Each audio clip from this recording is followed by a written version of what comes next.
to As the Story Grows. I'm Brian Patton. Today we welcome Amy and John from Year of the Cobra to the podcast. The new self-titled Year of the Cobra record is out today on Prophecy Productions. The band talks about meeting in LA and deciding to make music together, what drew them towards sludge and doom metal, finally feeling like they captured their identity on this record, and more. Year of the Cobra is very much my preferred genre of metal, and I really love some of the more melodic elements they brought to this new album and the personal side of the lyrics, which is also fresh for the band. So make sure you click the Bandcamp link in the show notes and enjoy. Thanks so much for listening to As the Story Grows. If you're brand new to the podcast, welcome. You can find links in our show notes to our mailing list, our Discord server, and to our Patreon page, and you could support the show financially and get early access to every episode for $1 a month. If you would like to support the show in a non-financial way, likes, comments are always appreciated, but I would love it if you shared this episode with somebody who might enjoy it. Enjoy getting to know Amy and John from Year of the Cobra.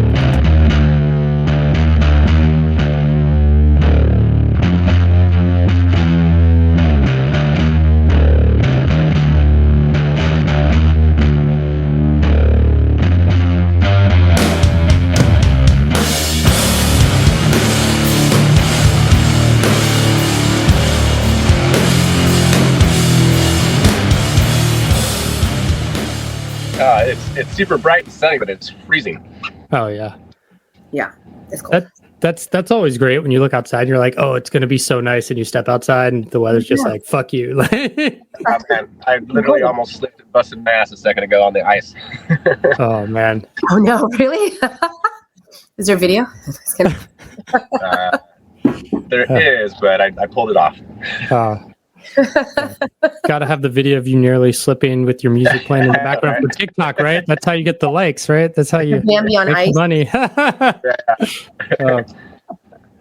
Good times. Well, welcome. Thanks for hanging out. Thank you for having us. Yeah, nice and sunny in Seattle. Are you guys local to Seattle? Is that where you're originally from?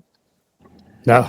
No. We met in Los Angeles. We're both from California for the most part, like the Bay Area, but we met in Los Angeles and then moved to Seattle in 2011. Nice. What took you to Seattle? We just wanted to get out of Los Angeles. We'd been there long enough. We had both toured through Seattle separately in different bands, and we were kind of looking for a smaller city, but a place that had a good music scene. Nice. And Seattle seemed like the perfect place. That's rad. That's rad. What was growing up like for each of you? Growing up was awesome. I grew up in Santa Cruz, California, which is kind of it's weird. It's like a hippie punk rock surfer town. So I had a great childhood. Grew up surfing almost every day. Santa Cruz is like nestled around the beach, but also 5 minutes away you're in the dense forest. And it's only 45 minutes from the Bay Area proper, like San Francisco area. So I loved it. Nice. Yeah, I grew up for the most part in California. I moved there when I was 9. I lived in Tennessee before that. It's strange. I was born in Taiwan and then we moved to Tennessee. All right. So it doesn't make very much sense. But we ended up in California in the Bay Area. And I was in the East Bay. So I was about an hour out of like Berkeley and San Francisco. So it was pretty easy to get in because there was a train. So we spent a lot of time there listening to going to a bunch of punk rock shows and stuff. Nice. I went to Santa Cruz a few times, didn't meet John there. And then then went to Los Angeles for school and then just stayed there for probably about 10 years. And that's where John and I met. Rad. What got each of you into music? I've been playing, I'm a classical piano player. So I've been playing classical piano since I was 4. And classical piano is definitely my first love. It will be something that I'll play forever. I got into punk rock, honestly, because of classical. It felt the same. When I was playing some Beethoven or, Chopin or whatever, listening to punk rock had the same kind of energy to it. It's super strange, but it kind of weirdly is. And then I also really enjoyed how simple punk rock was. It was like people that didn't know what they were doing, but were able to create the vibe, and then from there, I just, started playing guitar and bass and stuff. Nice. Yeah. For me, it was a product of growing up in Santa Cruz. The skateboarding and surfing culture at that time, punk rock just went hand in hand, and it was both of those things, skating and surfing and punk rock, like, was just supernatural to me. It was just, I found my tribe, Yeah. That's cool. How'd you two, you said you met in LA, but what was the moment where you kind of met, and what was the genesis for like, we should make music together? Well, we met on Halloween. Both of our bands were playing the same show. So we met in the parking lot. And then we went inside, loaded in, and then got put on our costumes. And then I didn't talk to John for the rest of the night because I didn't recognize him because he was dressed up as which guy from the Beastie Boys? MCA from the Beastie Boys Sabotage video. So okay.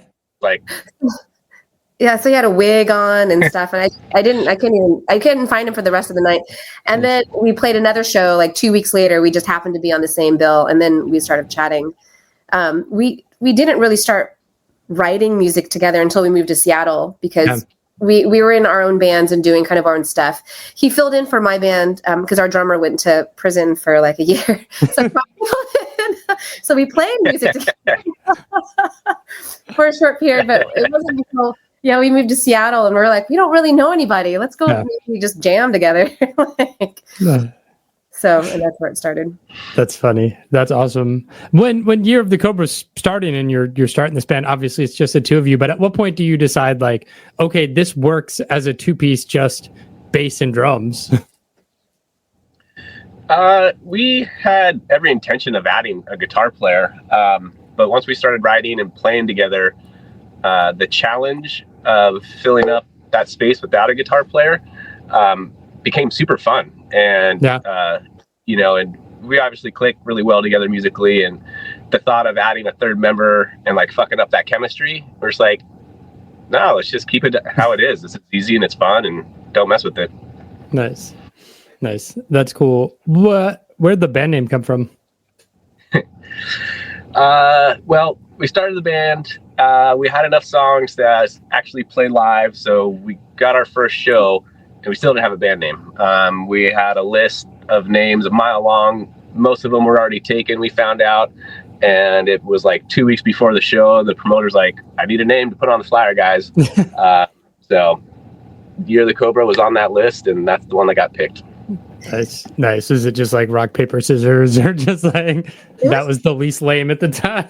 Basically, it was between that one and another one. I can't remember what it was, but I think it had some queen or something in the name. I don't know if you remember, but I just remember going, oh, maybe that. And then we thought, we can always change the name. This is our first show. It doesn't matter. Right. Didn't change. Yeah. I mean, there's so many bands I've talked to where it's like, that was the name we had to put on the flyer. And then it was like, you're too lazy to change it or whatever. And then you're 10, 20 years in your career and you're just like, I wish we'd pick better. I mean, Year of the Cobra is good. So like, yeah, I like it at this point. And I always have really, but the funny thing is, we had no intention of Year of the Cobra becoming a touring band that would put out records on labels. It's just was a means to play shows and meet people in Seattle, and here we are 10 years later. Yeah. That's cool. What kind of drove you? Was it just your previous bands or experience that led you to kind of this doomy, sludgy sound? I think it's a natural progression. I find that a lot of people that are in this style of music all come from the same kind of background. Like everybody was kind of into punk rock and then metal, and then people just got older and music got slower. I don't know.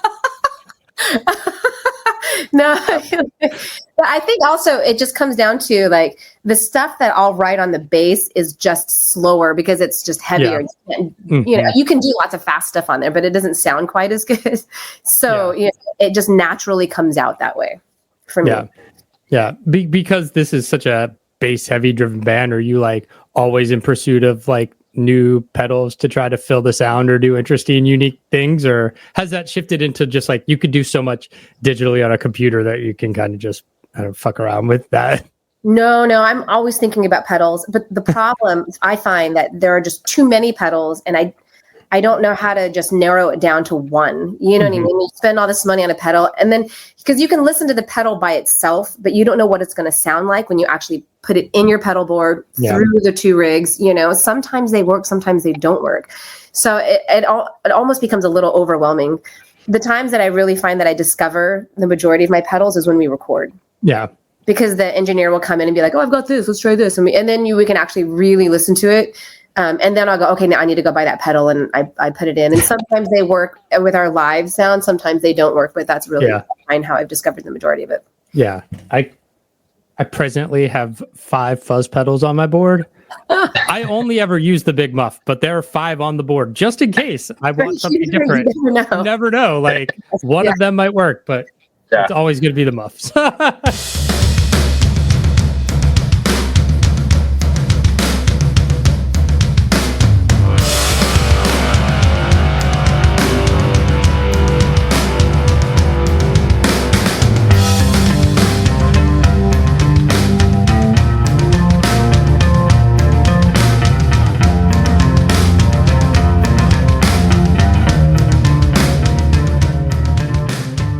How'd you guys get connected with Prophecy?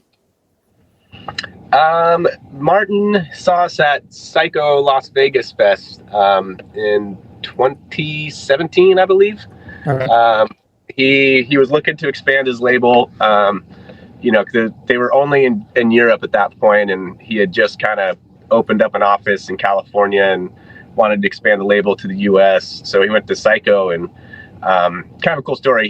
His intention, he wanted to see a little bit of every single band, and he did that. But when we went on, he watched our entire set. We were the only band that he watched the entire set for. And then we got home from that tour, and about a week later, we got an email from Martin. It was like, "Oh, interesting. Okay, let's chat." So he flew up to Seattle and took us out to dinner, and we had a great conversation. And we ended up signing with them.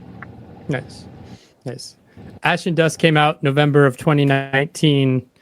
Obviously, whatever plans you probably had for that record were undercut. Talk to me about the process of this self-titled record is the first one since Ash and Dust. So what was that process of releasing that record into COVID and to the layoff between albums? Yeah. Like most bands, writing in COVID turned out to be very difficult. We had probably 20 to 30 ideas that we ended up trashing, and we kind of started all over 2021 or 2022 aim when we kind of started pouring gas on. We had some songs that we kept, but we did trash a lot. We didn't do a lot of live rehearsals, so we didn't really get to bang out a lot of songs. It was just listening to it, but it was just a crazy time, COVID. Yeah. It was just busy. But Prayer we wrote in 2020, that was finished, completely done in 2020. Okay. But we basically just spent a lot of time kind of deciding what we wanted. Like, where did we want the band to go? What did we want to put on this next album? And we really wanted to spend a lot of time making sure that it was exactly the way we wanted to sound before we went into the studio. So, we had all of our tempos mapped out. I had all of my harmonies, laid out all in our demos. So when we went into the studio, it was literally just re-recording everything exactly to my demo or our demos. Yeah. So we spent a ton of time in that time period, but the album itself has been finished since the beginning of 2024. It just has taken this long to be released. Yeah. I mean, that's the nature of things anyways, but whether it's artwork or vinyl pressing or whatever, it's it's done and it's finally out, but you're like, all right, well, we're ready for the next one, right? Yes. Yeah.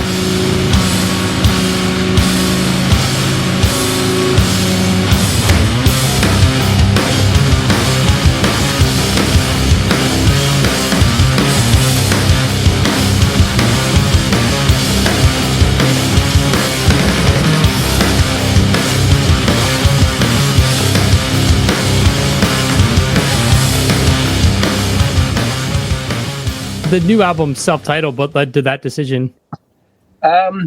Once we finished, writing and demoing all these songs, we were just extremely proud of how the record was presenting itself, and we both felt like